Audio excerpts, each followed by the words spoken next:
அரசியல் தடம் நேயர் அனைவருக்கும் வணக்கம். நான் உங்கள் முரளி. பத்திரிகையாளர் சந்திப்பில் பாமக தலைவர் தமிழ்நாட்டின் டாஸ்மாக் எண்ணெய்க்கு குறைக்கப்படும் என்று திமுக வாக்குறுதி கொடுத்தாங்க. அதற்கு மாற்று கருத்தாக இன்று F2 எனப்படும் புதிய மன மகிழ்மன்றம் என்ற 1000க்கும் மேற்பட்ட கடைகளுக்கு புதுசாக அனுமதி கொடுத்துருக்காங்க இந்த 5 ஆண்டுகளில். அதே மாதிரி இந்த அனுமதி கொடுத்த கடைகளை மட்டும் 1000க்கும் மேற்பட்ட கோடிகள் முறைகேடாக இந்த அரசு வாங்கியிருக்காங்க. அதனால இதை சிபிஐ உடனே விசாரிக்க வேண்டும் என்று அன்புமணி அவர்கள் தொடர்ச்சியாக பத்திரிகையாளர் சந்திப்பில் கூறினார். அப்படி அவர் சொல்லக்கூடிய கருத்து என்ன எல்லாத்தையுமே காணொலியில் முழுமையாக பார்ப்போம். பத்திரிகையாளர் சந்திப்பில் அன்புமணி ராமதாஸ் பாமக தலைவர் திமுக 2021 நிறைய வாக்குறுதி கொடுத்தாங்க.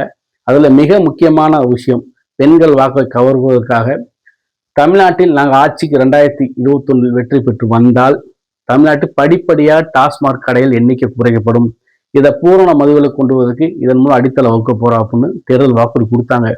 அவங்க சொன்ன மாதிரி தமிழ்நாட்டில் அவங்க வந்து ஆட்சி அமைத்தாங்க. ஆனால் ஆட்சி அமைத்து ஆரம்பத்தில் கடைகள் ஒரு 500 கடைகள், அப்புறம் ஒரு 96 கடைகள், கிட்டத்தட்ட ஒரு 600 கடை தான் அடைச்சாங்க. ஆனால் அதுக்கு பதிலாக இன்னைக்கு 2 மடங்கு புதிய F2 எனப்படும் புதிய மன மகிழ் மன்றம் பார் 1000க்கு மேலே அனுமதி கொடுத்துருக்காங்க. அதில் கொடுத்ததுல அனுமதி கொடுத்ததுல பல்வேறு முறைகேடு நடந்திருக்கு. அதில் 1000 கோடிகளுக்கு மேலே வந்து முறைகேடு நடந்து பல அனுமதி கொடுக்கப்பட்டதுக்கு இதனை உடனே சிபிஐ விசாரிக்க வேண்டும் என்று அன்புமணி தரப்பில் வலியுறுத்தப்படுகிறது. சரி, அப்படி என்னது நடந்துக்கும் போது அன்புமணி ஆதரவாளர்கிட்ட ஒரு தலைவர் தொடர்ச்சியாக திமுக மேல அவங்க கொடுத்த எந்த வாக்குறுதி செய்யலை. இந்த 5 ஆண்டுகளில் தமிழ்நாட்டில் திமுக எந்த உதவியும் செஞ்சல. போதை கலாச்சாரம், கஞ்சா கலாச்சாரம், இது போன்ற இளைஞர்கள் அதிகம் பாதிக்கக்கூடிய வகையில் தமிழ்நாட்டை திமுக தள்ளி விட்டது. தமிழ்நாட்டில் படித்த இளைஞர் நிலைமை மாறி இன்னைக்கு போதைக்கு அடிமையாகி கிடக்க வேண்டிய சூழல் தமிழ்நாட்டை மாற்றி வச்சிருக்கிற திமுக அரசு.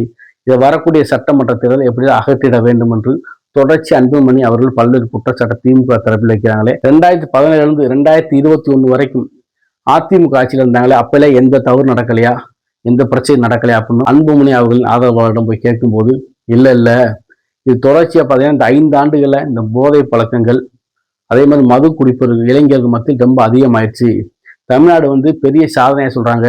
ஆண்டுக்கு 50,000 கோடி 60,000 கோடி தமிழ்நாடு டாஸ்மாக் மூலம் லாபம் ஈட்டியது அப்படின்னு சொல்கிறாங்க. இதை வச்சு தான் தமிழ்நாடு இன்னைக்கு கஜானாவே ஃபுல்லாகிருக்கு. இன்னைக்கு தமிழ்நாடு கவர்மெண்ட் இதை வச்சு ரன்னாக சொல்கிறாங்க. ஆனால் இதுக்கு முன்னாடி படித்த இளைஞர்கள் எத்தனை பெண்களின் தாலி பறிக்கப்பட்டது, எத்தனை இளைஞர்கள் போய் ரோட்டில் ஆக்சிடென்ட் ஆகி கிடக்காங்க. இதெல்லாம் எவ்வளோ பெரிய பாதிப்பு ஏற்படுத்துது. இது படிப்படியாக திமுக அரசு நாங்கள் கண்டிப்பாக 2021 வெற்றி பெற்று வந்தால் படிப்படியாக கடையில் எண்ணிக்கை குறைக்கப்படும். மதுக்கு மாற்றாக பணங்கள், தென்னங்கள், இது போன்ற விஷயங்கள் கொண்டு வரப்படும். போதை கலாச்சார தமிழ்நாட்டிலிருந்து ஒழித்து சொல்லி தான் ஆட்சியை சொல்லி மக்கள்கிட்ட சொல்லி ஆட்சியை பிடிச்சி வந்தாங்க.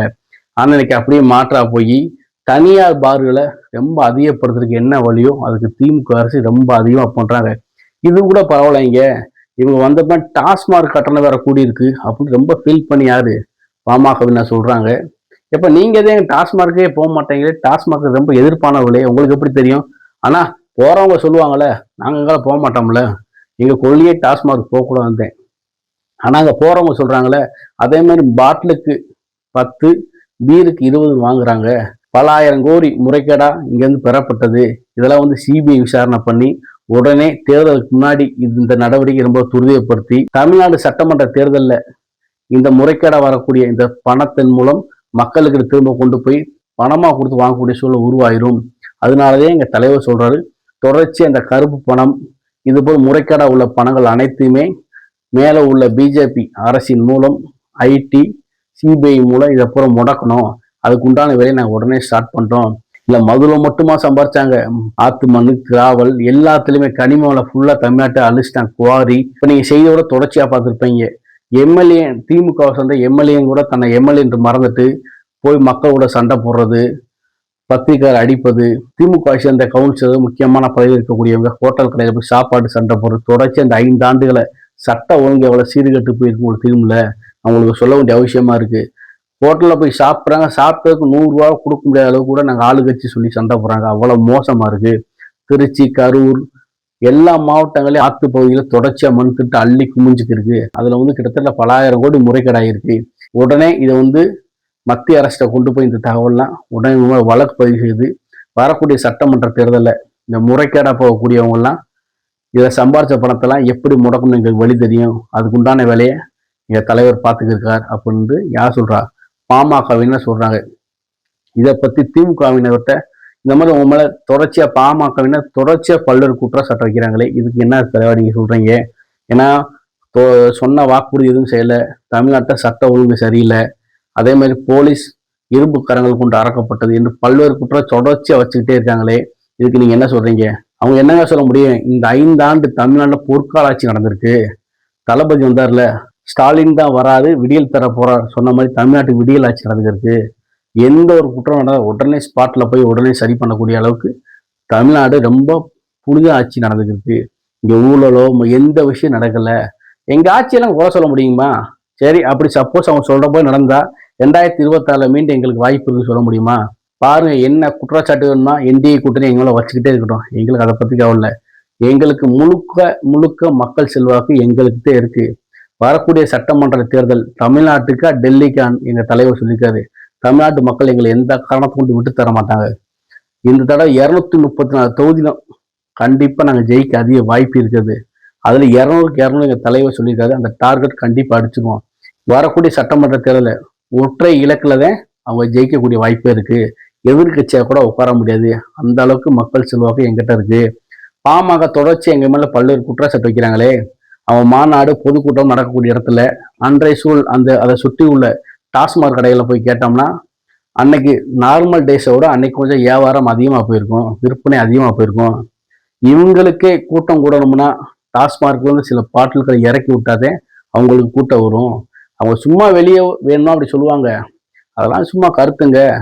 டாஸ்மார்க்கை இனி வரக்கூடிய காலங்களில் குறைக்க வாய்ப்பு கிடையாது. இருக்க கடையை அப்படியே ஈக்குவல் பண்ணி ஓட்டிக்கிட்டே இருப்பாங்களே தவிர இன்னைக்கு குறைக்க வாய்ப்பு கிடையாது. ஏன்னா சப்போஸ் நாங்கள் குறைக்கும் பட்சத்தில் இங்கே கள்ள மது விற்பனை அதிகமாயிரும். எல்லா பேரும் சட்டி வடச்சட்டி குக்கர் எல்லாத்தையும் கொண்டு போய் அவனை காய்ச்ச ஆரம்பிச்சிருவாங்க. இதனால பல உயிரிழப்பு வந்துடும். இதெல்லாம் மக்களுக்கு எந்த பாதிப்பு வந்துடக்கூடாது. எங்கள் முதலமைச்சர் கவர்மெண்ட் தரப்புலேருந்து மது விற்பனை நல்லா சிறப்பாக பண்ணிக்கிருக்கோம். இன்னும் மக்களுக்கு வேணும்னா வரக்கூடிய சட்டமன்ற தேர்தலில் மது விற்பனையில் ரேட் வேணும்னா கம்மி பண்ணுறதுக்கு என்ன வழியோ அதை வேணும் ஆலோசனை பண்ணி நாங்கள் சொல்லுவோம். ஆனால் மது விற்பனை கடை குறைய வாய்ப்பே இல்லை என்று திமுகவினர் சொல்கிறாங்க.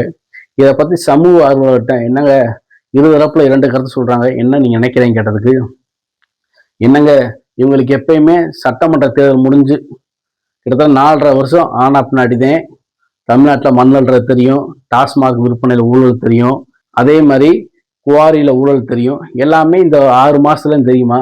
ஏன் இந்த 4.5 வருஷம் என்ன பண்ணிக்கிறீங்க எல்லா பேரும்? என்ன அடுத்த வரக்கூடிய ஆட்சியில் என்ன மாதிரி சொல்லி நம்ம ஓட்டு வாங்கலாம்னு யோசிக்க இந்த 4.5 வருஷம் அவங்க சரியா போச்சு. இந்த 2 கட்சிகளுமே சரி மாற்றி மாற்றி புகார் சொல்லுவாங்க, ஊழல் பட்டியல் சொல்லுவாங்க, அதெல்லாம் எதுவுமே எடுப்படாதுங்க. 10 என்டிஏ கூட்டணி திமுக என்டிஏ கூட்டணி மாற்றி மாற்றி ஊழல் குற்றச்சாட்டு சொல்லுவாங்க. இவங்க ஆட்சியிலேயே இவ்வளவு பிரச்சனை நடந்துச்சு, அதிமுக ஆட்சியில் பிரச்சனை, திமுக ஆட்சியில் பிரச்சனை மாற்றி மாற்றி சொல்லுவாங்க. ஆனால் எல்லா தேர்தலாம் முடிந்த முன்னாடி பார்த்தீங்கன்னா பதவி பிரமாணம் இருக்கிறப்ப ஒன்றா ஜாலியாக பதவி பிரமாணம் ஏற்றுக்குருவாங்க. அதுக்கப்புறம் இந்த ஊழல் குற்றச்சாட்டு சொன்னாங்களே, கனிம வள திருட்டு, மண் திருட்டு, அதே மாதிரி டாஸ்மாக் முறைகேடு நிறைய சொல்றாங்களே, ஏன் இதை அந்த தேர்தல் முடிஞ்சப்படி இந்த விஷயத்துல கொண்டு போகலாம்ல? ஏன்னா அது வரைக்கும் இந்த தேர்தல் முடிஞ்சதை பத்தி இதை பத்தியே பேச மாட்டாங்க. திரும்ப நாடாளுமன்ற தேர்தல் வரக்கூடிய சூழல்ல ஒரு 6 மாசம் ஆரம்பிப்பாங்க. இது ஒரு ட்ரெண்டிங்காவே பண்றாங்க. யாருக்குமே மக்கள் நலன் பெரிய அளவுக்கு அக்கறை கிடையாது. தான் கட்சியை வளர்க்கணும், தன் கட்சி சேர்ந்த பிரதிநிதிகளை சட்டமன்றத்துக்கு அனுப்பணும், அதன் மூலம் நமக்கு என்ன லாபம், நம்ம சின்ன முதலீட்டை போட்டு பெரிய பெத்த லாபத்தை எடுக்கணும்னு நினைச்சு செய்யறாங்க தவிர மக்கள் நலன் யாருக்குமே அக்கறை கிடையாது. கடல் அலை என்னைக்காச்சும் ஓயுமா அப்படின்ட்டேன், ஓயாது தலைவா. அதே மாதிரி டாஸ்மாக் முறைகேடு என்று ஓயாது என்று சமூக கண்ணீரோடு சொல்றாங்க. அனைவருக்கும் நன்றி, வணக்கம்.